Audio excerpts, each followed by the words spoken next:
عزائم کی تکمیل کے لیے انہیں اپنی مدد و معاونت فراہم کرتے ہیں۔ ایسے شخص کو تعریف کے لحاظ سے ایجنٹ کہا جا سکتا ہے۔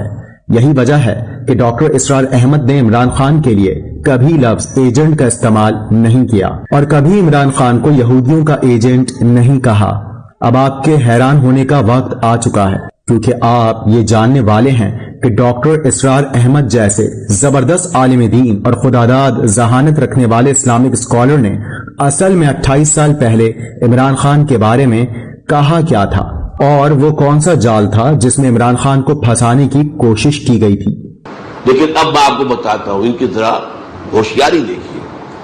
ایک طرف یہ عالم عیسائیت کو اپنی شکنجے میں لے رہے، دوسری طرف پوری دنیا کے اندر بھی ایک گھیرا ڈال رہے ہیں۔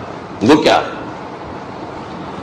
1776 میں انہوں نے بنایا آرڈر آف ایلومیناٹی۔ ایلومیناٹی روشن خیال لوگوں کا کی ایک انجمن، اور کیا کرتے تھے؟ پوری دنیا سے ذہین ترین لوگوں کو اسکالرشپ دے کر امریکہ بلاتے تھے، انہیں وہاں رکھ کر برین واشنگ کریں۔ نمبر 2، ان کے سکینڈلز کھڑے کریں، سیکس سکینڈلز، ان کی فائلیں اپنے پاس تیار رکھیں۔ وہ لوگ جب واپس جائیں اپنے ملکوں میں تو اہم پوزیشن میں جائیں گے، پھر ہمارے اعلی کار ہوں گے اور ہماری بات ماننے سے انکار کریں گے تو ہم بتا دیں گے دیکھو تمہارا یہ سیکس سکینڈل ہمارے پاس ہے، ہم تمہارے ملک میں اس کو عام کر دیں گے، تمہاری چودراہٹ، تمہاری قیادت سب ختم ہو جائے گی۔ یہ کہلاتا ہے آرڈر آف ایلومیناٹی 1776۔ وہ آرڈر آف دی ایلومیناٹی 1776 میں قائم کیا گیا تھا، یہودیوں کی سازش، وہ آج تک چل رہی ہے۔ آج بھی یہودی ہے کہ جو اسلام کا خاتمہ اور مسلمانوں کو اپنے کمی کاری بنانے کے لیے ایک پورے ورلڈ آرڈر کا نقشہ بنا کر آ چکے ہیں۔ یہ گولڈ سمتھ جس نے شکار کیا ہے تازہ عمران خان ایک ابھرتی ہوئی شے تھا، امیدیں وابستہ ہو رہی تھی، پہلے ہی سے ایک ہیرو کی شکل میں تھا، وہ اسلام کی بات کرنے چلا تھا، وہ اپنے کلچر کی بات کرنے چلا تھا۔ گولڈ سمتھ 5 کروڑ پاؤنڈ تو پہلی سلامی ملنے والی ہے، یہ قیمت کس سے کی دی جا رہی ہے؟ غور کیجئے، اگر وہ سارا سازشی کردار جو یہود کا ہے وہ سامنے ہو تو ہر شے آپ کے سامنے بالکل ٹرانسپیرنٹ نظر آئے گی، آپ دیکھ سکتے ہیں کہ اصل میں ہو کیا رہا ہے۔ جس کا شکار ابھی آپ کا عمران خان بھی ہو گیا ہے، کل جمعے میں مجھے اس کے بارے میں گفتگو کرنی ہے۔ جس کا شکار ابھی آپ کا عمران خان بھی ہو گیا ہے، کل جمعے میں مجھے اس کے بارے میں گفتگو کرنی ہے۔ اب یہ جانتے ہیں کہ اگلے دن کا خطبہ کیا تھا۔ ڈاکٹر اسرار احمد نے 19 مئی 1995 کے جمعے کے خطبے میں عمران جمامہ کی شادی پر تفصیل سے بات کی۔ 16 مئی 1995 میں عمران جمامہ کی شادی ہوئی تھی، یعنی شادی کے 3 دن بعد کا یہ خطبہ تھا جو اس کے اگلے مہینے یعنی جون میں تنظیم اسلامی کے ماہانہ شائع ہونے والے رسالے میثاق میں تحریر کیا گیا۔ ڈاکٹر صاحب نے اپنے خطبے میں شاندار الفاظ میں عمران خان کے لیے دعا فرمائی اور نیک تمناؤں کا اظہار بھی کیا۔ میں یہاں آپ کے لیے اس خطبے کی چند جھلکیاں پیش کر رہا ہوں۔ اگر آپ مکمل آرٹیکل کا مطالعہ کرنا چاہتے ہیں تو تنظیم اسلامی کی ویب سائٹ quranacademy.edu.pk پر جائیے، پھر وہاں ملٹی میڈیا کے آپشن پر کلک کیجئے۔ اب جو آپشن آپ کے سامنے ہیں ان میں ویو آرٹیکلز کے آپشن پر جائیے، اس کے بعد نئی کھلنے والی ونڈو میں میثاق میگزین کے آپشن پر کلک کیجئے۔ اب ایک لسٹ آپ کے سامنے ہوگی جس میں 1959 سے لے کر اب تک کے تمام میثاق میگزین پڑھنے کے لیے دستیاب ہوں گے۔ اگر آپ مطالعے کے شوقین ہیں اور مذہبی تعلیمات حاصل کرنا چاہتے ہیں تو اب ڈاکٹر اسرار احمد کے ان خطبات کے ایک خزانے کا آپ کو پتہ مل چکا ہے جن کی ویڈیوز موجود نہیں ہیں۔ ان رسالوں میں سے آپ کو جون 1995 کے میثاق رسالے پر کلک کرنا ہوگا اور یہاں حادثہ عمران خان کے نام سے آپ کو آرٹیکل مل جائے گا۔ ڈاکٹر اسرار اپنے جمعے کے خطبے میں کہتے ہیں، خان عالم اسلام میں ایک کرکٹ کے ہیرو کی حیثیت سے ابھرا، مسلمانوں کے اندر معروف ہوا، ان کا محبوب بنا، ان کی آنکھوں کا تارا بنا۔ پھر اس نے خدمت خلق کا ایک بہت بڑا کام کیا، یعنی کینسر کا علاج کا ہسپتال بنایا۔ ساتھ ہی ساتھ اس نے کچھ ایسے خیالات ظاہر کرنا شروع کیے جن میں کچھ جراثیم مسلم فنڈامنٹلسٹ کے تھے۔ یہ ہے معاملہ خاص عمران خان کا۔ چنانچہ ٹائم میگزین جو کہ امریکہ سے شائع ہوتا ہے اس میں اپریل کے آخری ہفتے میں ایک مضمون شائع ہونا تھا جس کا عنوان کچھ اس طرح سے تھا: کرکٹ اسٹار ٹرنڈ مسلم فنڈامنٹلسٹ۔ فہرست میں لکھا تھا کہ فلاں صفحے پر یہ مضمون ہے، لیکن جب کھول کر دیکھا تو وہ مضمون وہاں نہیں تھا۔ کسی پوشیدہ ہاتھ نے اس مضمون کو وہاں شائع ہونے سے رکوا دیا تھا۔ مجھے بتایا گیا کہ بعد میں وہ مضمون شائع ہو گیا تھا، لیکن یہ کیسے پتا چلے گا کہ یہ وہی مضمون تھا یا محض خانہ پوری کی گئی تھی اور اصل مضمون کو تبدیل کر کے شائع کیا گیا؟ اس کا کوئی سبب تو ہے نا۔ نیوز ویک اور ٹائم جیسے رسالے کوئی ہمارے ہاں کے رسالوں کی طرح تو نہیں ہیں۔ ٹائم میں یہ بات ہو جانا کہ فہرست میں ایک مضمون کا عنوان موجود ہے اور عملاً وہاں کچھ اور ہے، یہ تو انہونی بات ہے۔ یہ ہوئی ہے تو کسی بڑے طاقتور ہاتھ کے ذریعے ہوئی ہے، اور جب دوبارہ وہ مضمون شائع ہوا ہے تو گمان غالب ہے کہ وہ اصل مضمون نہیں ہے۔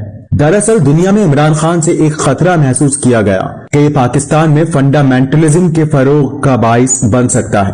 جنرل حمید گل صاحب بھی آنکھوں میں کھٹکتے تھے، لہٰذا انہیں ISI سے نکلوایا گیا۔ انہوں نے یہ کہہ دیا تھا کہ ہم ایک پریشر گروپ بنانا چاہتے ہیں، اور عمران خان اس گروپ کے اندر ایک اہم حیثیت حاصل کر رہا تھا۔ اس کے بعد ڈاکٹر اسرار احمد اپنے خطبے میں عمران خان کے حوالے سے ایک شعر کہتے ہیں: بہرحال میں عمران خان کے حوالے سے ساری تصویر آپ کے سامنے رکھ رہا ہوں۔ اس سے خطرہ محسوس ہوا کہ کس شیر کی آمد ہے کہ رن کانپ رہا ہے، رستم کا بدن زیر کفن کانپ رہا ہے۔ یہ ڈاکٹر اسرار احمد نے عمران خان کے لیے شعر کہا تھا۔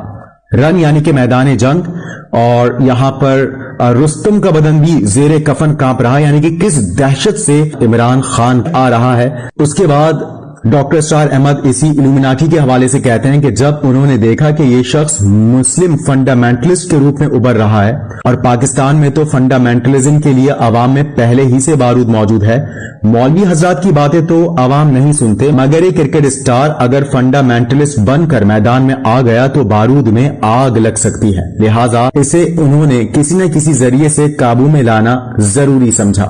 اس کے بعد ڈاکٹر اسرار احمد عمران خان اور جمامہ کی شادی کی کامیابی کے لیے بھی دعا کرتے ہیں، اور وہ مزید آگے کہتے ہیں کہ اللہ کی قدرت سے کچھ بعید نہیں ہے۔ اللہ تعالیٰ نے فرعون کے محل میں موسیٰ علیہ السلام کی پرورش کرا دی تھی، تو گولڈ اسمتھ کے خاندان سے بھی اللہ تعالیٰ ایسا کام کروا سکتا ہے۔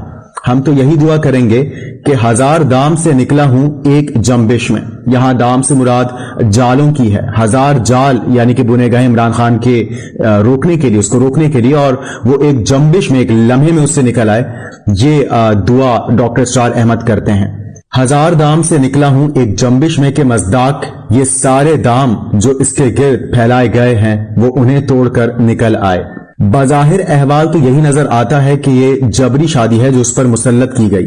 آخر واقعاتی شہادت، سرکمسٹینشل ایویڈنس بھی کسی بلا کا نام ہے، ورنہ سیدھی طرح یہیں سے شادی کا اعلان کر کے جاتے، کچھ خاندان والے بھی ساتھ گئے ہوتے، لیکن عمران خان یہاں سے جس انداز میں سیرا سیما ہو کر بھاگے ہیں، یہ پس منظر تو ثابت کر رہا ہے کہ یہ ایک اسکینڈل ہے جس میں وہ گرفتار ہو گئے ہیں۔ لیکن اللہ تعالیٰ اس صورتحال کو بدل دے، اس کو اس کا اختیار ہے، اور ہمیں ہمارا وہ کھویا ہوا مسلم فنڈامنٹلسٹ اللہ تعالیٰ لوٹا دے۔ اللہ کی قدرت سے کچھ بعید نہیں۔ اس کے بعد ڈاکٹر اسرار احمد ایک قرآنی آیت کا ذکر فرماتے ہیں، وَلَا يَحِيطُ الْمَكْرُ السَّيِّئُ إِلَّا بِأَهْلِهِ، یعنی کوئی بری چال مسلط نہیں ہوتی مگر اس کے اپنے چلنے والوں پر۔ اللہ کرے کہ سہولیت کی یہ چال اس آیت کا مصداق بن جائے اور یہ انہی کے اوپر الٹی پڑے، اور اس ملت اسلامیہ پاکستان کو عمران خان سے جو توقع ہو گئی تھی کہ وہ یہاں اسلام کا اور اس ملک کی اپنی تہذیب و تمدن کے احیاء کا علم بردار بن کر کھڑا ہوگا، اللہ تعالیٰ وہ توقع پوری فرما دے۔ اللہ کی قدرت سے بعید نہیں ہے۔ میں اسی دعا پر اپنی گفتگو ختم کر رہا ہوں۔ شاید ڈاکٹر صاحب کے جمعے کے اس خطبے کے آخری الفاظ قبولیت کی گھڑی میں ادا ہوئے تھے، کیونکہ وہ عمران خان ان 1000 دام یعنی عمران خان کو قابو میں کرنے کے تمام جالوں اور پھندوں سے نکل آیا، اور قوم نے اسے ایک مسلم فنڈامنٹلسٹ کے طور پر دیکھا، اور یہودیوں کی چال ان پر الٹی پڑ گئی۔ لا الہ الا اللہ، نہیں ہے کوئی خدا سوائے اللہ کے۔